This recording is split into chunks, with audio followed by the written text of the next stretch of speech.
இன்னைக்கு கேட்க போற சிறுகதை சின்ன அண்ணாமலை எழுதிய சீனத்து சிங்காரி. ஜப்பானியர்கள் மஞ்சூரியாவை கைப்பற்றிய தினத்தை நான் என்றென்றும் மறக்க முடியாது.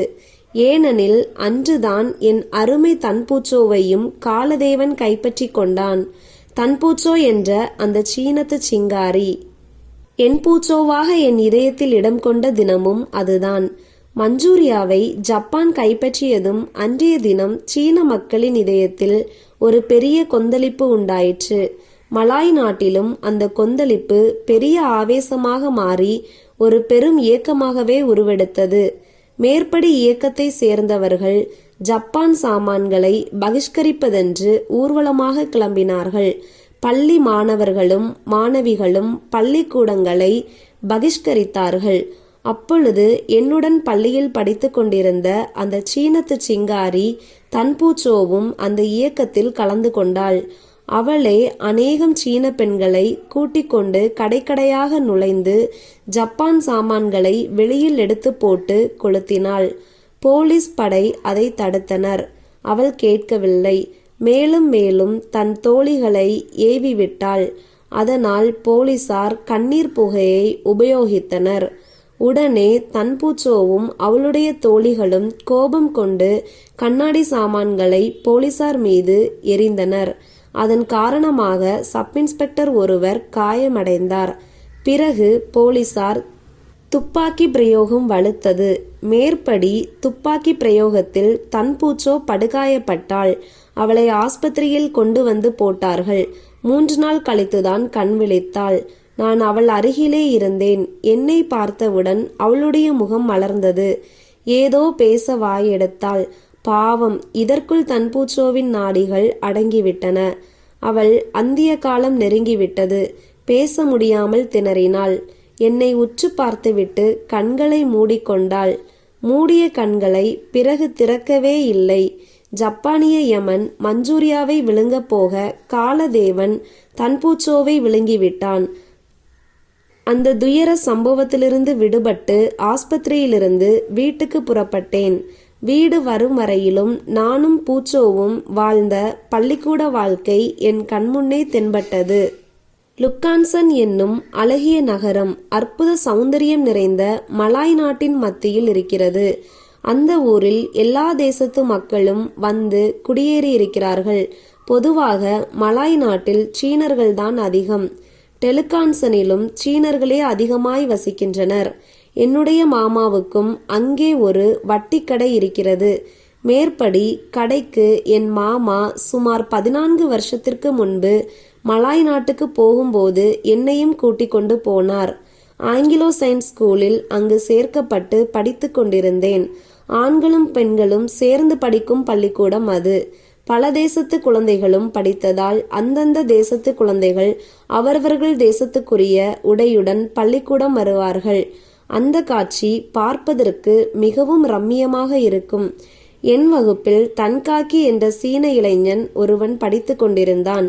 ஒரு நாள் வகுப்பு நடைபெற்று கொண்டிருந்த போது தன்காக்கி மெதுவாக என்னுடன் பேச்சு கொடுத்தான். தன்காக்கியை பேசாதே என்று எச்சரித்தேன். அவன் கேட்கவில்லை. ஆசிரியர் கவனித்துவிடப் போகிறாரே என்ற பயத்தில் மற்றொரு முறையும் எச்சரித்தேன். ஆசிரியர் நான் பேசியதை கவனித்து விட்டார்.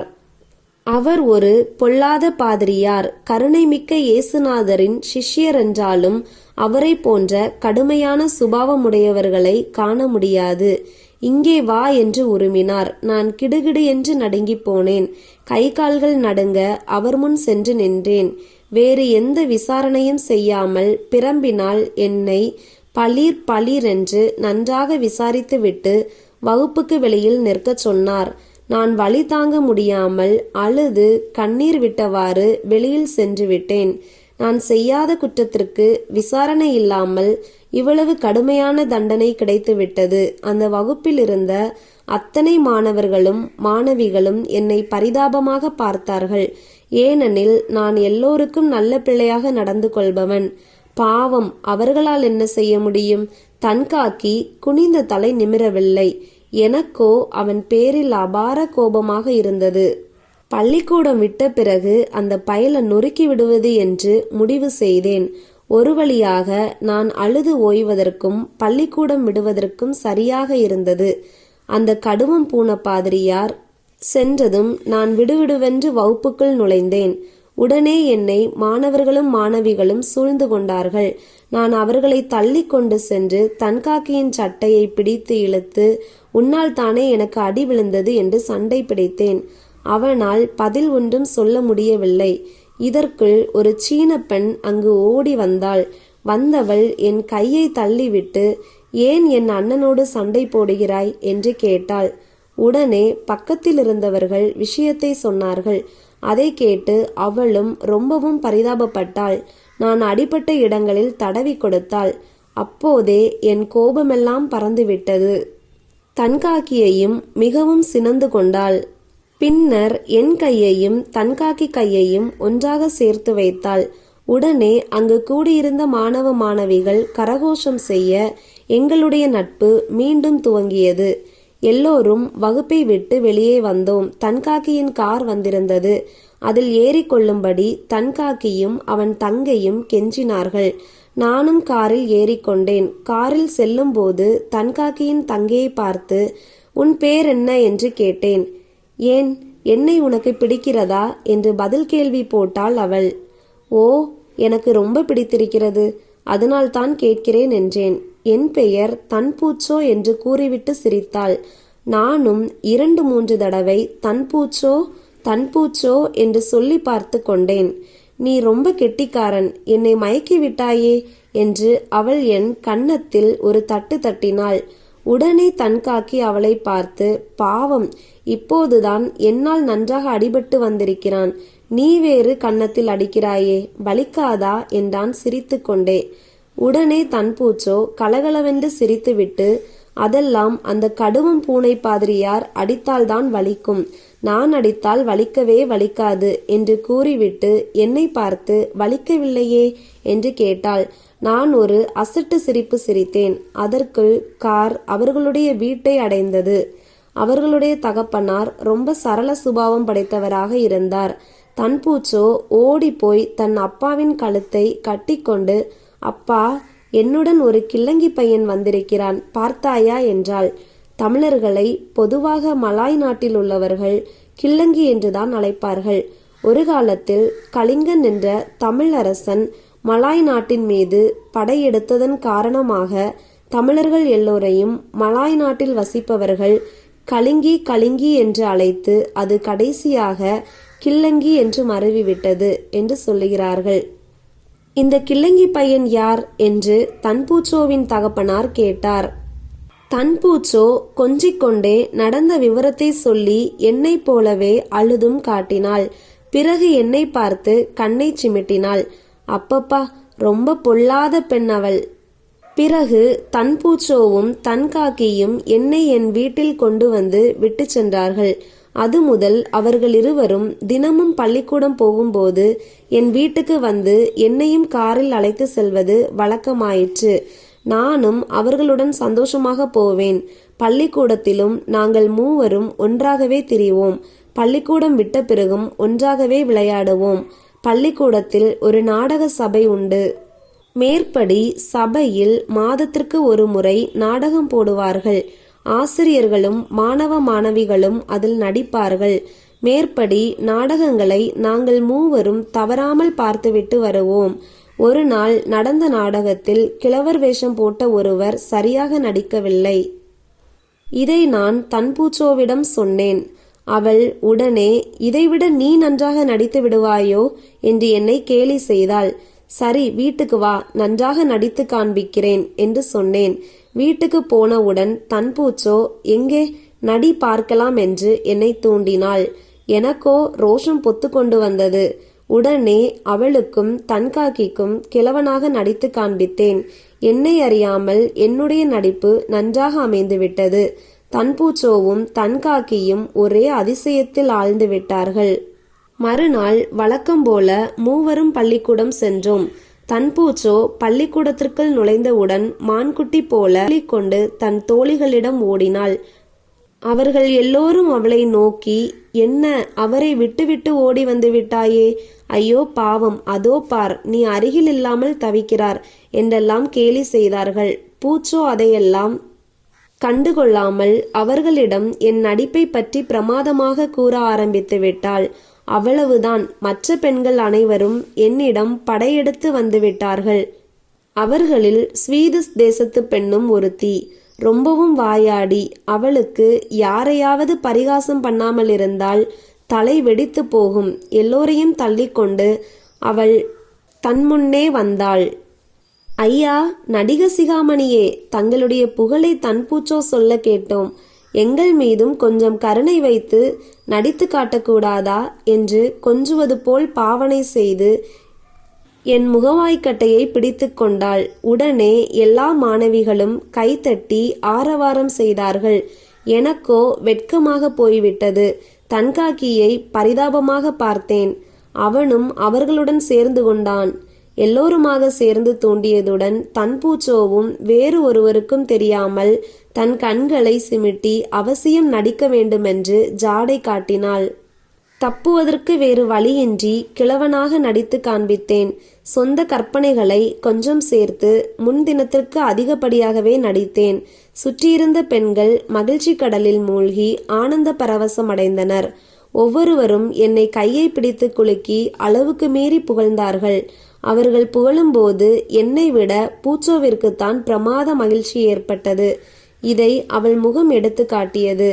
அவள் பூரித்து புலகாங்கிதம் அடைந்து போனாள். நான் இப்படி கீழே நடித்து கொண்டிருந்ததை மேல் மாடியில் இருந்த பிரின்சிபல் கவனித்து விட்டார் போலும். அந்த பள்ளிக்கூடத்தில் பிரின்சிபாலாக இருந்தவருடைய முகத்தில் நாங்கள் ஒரு நாளும் சிரிப்பை கண்டதே இல்லை. நாங்கள் ஏதாவது குற்றம் செய்தால் எங்களை அடிப்பதற்காக மட்டுமே அந்த பிரின்சிபாலை நியமித்திருக்கிறார்கள் என்றுதான் மாணவர்கள் எண்ணிக்கொண்டிருந்தனர். ஏனெனில் அடிபட வேண்டிய நேரம் தவிர வேறு எந்த நேரத்திலும் அவரை நாங்கள் சந்திக்க முடியாது. ஆகையால் பிரின்சிபால் என்றால் எங்களுக்கெல்லாம் அடி கொடுப்பவர் என்றுதான் நாங்கள் எண்ணிக்கொண்டிருந்தோம். பள்ளிக்கூடத்து பணியால் வந்து என்னை பிரின்சிபல் கூப்பிடுகிறார் என்று சொன்னதும் எனக்கு சப்த நாடியும் ஒடுங்கிவிட்டது. சரி, நாம் பள்ளிக்கூடத்தில் எல்லோருக்கும் மத்தியில் நடித்து கூத்தாடியதற்கு தண்டனை கொடுக்கவே பிரின்சிபல் கூப்பிடுகிறார் என்று பயந்து போனேன். முன்பு ஒரு சமயம் தன்காக்கியினால் நன்றாக அடிபட்டது என் ஞாபகத்திற்கு வந்தது. இப்பொழுது அவன் தங்கையினால் நன்றாக அடிபடப் போகிறேன். தன்பூச்சோவுக்கும் துக்கம் தாங்க முடியாமல் அழ ஆரம்பித்து விட்டாள். அதற்குள் சேவகன் என்னை பரபரவென்று பிரின்சிபாலிடம் இழுத்து கொண்டு போனான். அப்பொழுது தன்பூச்சோ ஓவென்று ஒரே சத்தமாக கூப்பாடு போட்டாள். அதை கேட்டு அவளுடைய தோழிகளும் மற்ற மாணவ மாணவிகளும் அவளை சுற்றி கூடிவிட்டார்கள். நான் பிரின்சிபால் அறையின் தாழ்வாரத்தில் நின்று கொண்டிருந்தேன். இது என்ன கூச்சல் என்று அதிகார துணியில் கேட்டார் பிரின்சிபல். உடனே தன்பூச்சோ முன்னே வந்து, நாங்கள் எல்லோரும் தான் அவரை நடிக்கச் சொன்னோம். ஆகையால் குற்றவாளி நாங்கள்தான், எங்களை தான் தண்டிக்க வேண்டும் என்றாள். பிரின்சிபல் தன் மூக்கு கண்ணாடியை கையால் தூக்கி விட்டு கொண்டு தன்பூச்சோவை வேடிக்கையாக பார்த்துவிட்டு, எதற்காக உங்களை தண்டிக்க வேண்டும் என்றார். நாங்கள் கேட்டுக்கொண்டதால் தான் அவர் நடித்தார். ஆகையால் எங்களைத்தானே தண்டிக்க வேண்டும் என்றாள் தன்பூச்சோ. நான் யாரையும் தண்டிக்க விரும்பவில்லையே என்றார் பிரின்சிபல். இதை கேட்டவுடன் அங்கு கூடியிருந்த மாணவ மாணவிகள் ஒருவரையொருவர் ஆச்சரியத்துடன் பார்த்து கொண்டனர். பின் ஏன் அவரை இங்கு இழுத்து வரச் சொன்னீர்கள் என்று தன்பூச்சோ கேட்டாள். நான் இழுத்து வரச் சொல்லவில்லை, அழைத்து கொண்டுதான் வரச் சொன்னேன். அவன் மிகவும் நன்றாக நடிக்கிறான். சிறந்த நடிகன் ஒருவன் நமது பள்ளிக்கூடத்தில் இருப்பதை இன்றுதான் அறிந்தேன்.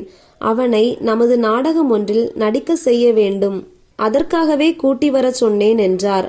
இதை கேட்டு நானும் தன்பூச்சோவும் மற்றவர்களும் திகைத்து போனோம்.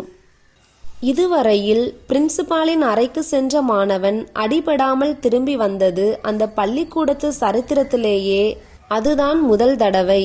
ஒரு நொடியில் அங்கு கூடியிருந்தவர்களின் முகங்களெல்லாம் மலர்ந்தன. ஹிப் ஹிப் ஹூரே என்று கோஷம் போட்டார்கள். தன்பூச்சோ ஓடி வந்து என் கழுத்தை கட்டி கொண்டாள். மறுநாள் பிரின்சிபல் ஏற்பாடு செய்த நாடகத்துக்கு ஒத்திகை ஆரம்பமாயிற்று.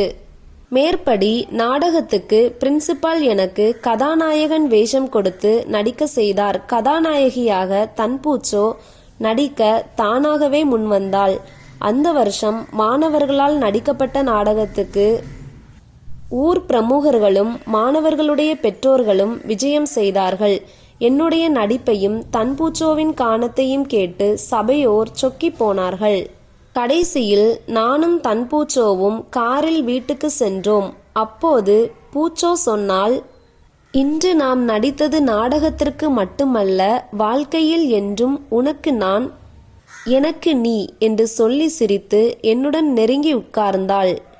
இந்த சம்பவங்கள் எல்லாம் மாறி மாறி என் மனதில் தோன்ற பித்து பிடித்தவன் போல வீடு வந்து சேர்ந்தேன். என் மாமா என்னடா ஒரு மாதிரியாக இருக்கிறாய் என்று கேட்டார். ஒன்றுமில்லை மாமா, ஊர் ஞாபகம் வந்துவிட்டது, நான் அடுத்த கப்பலுக்கு புறப்பட வேண்டும் என்று கூறினேன். இது என்னடா அதிசயமாக இருக்கிறது, உன்னுடைய சீனத்து சிங்காரியை விட்டுவிட்டு போக எப்படி மனம் துணிந்து விட்டாய் என்று கேட்டார். ஆம் மாமா, அவள் என்னை விட்டு பிரிந்து போய்விட்டாள், இனி எனக்கு இங்கென்ன வேலை என்று நான் பதில் கூறியபோது என் குரல் தளதளத்தது, கண்களில் நீர் பொங்கி வந்தது. நன்றி. மீண்டும் சந்திப்போம் இனி ஒரு சிறுகதையுடன்.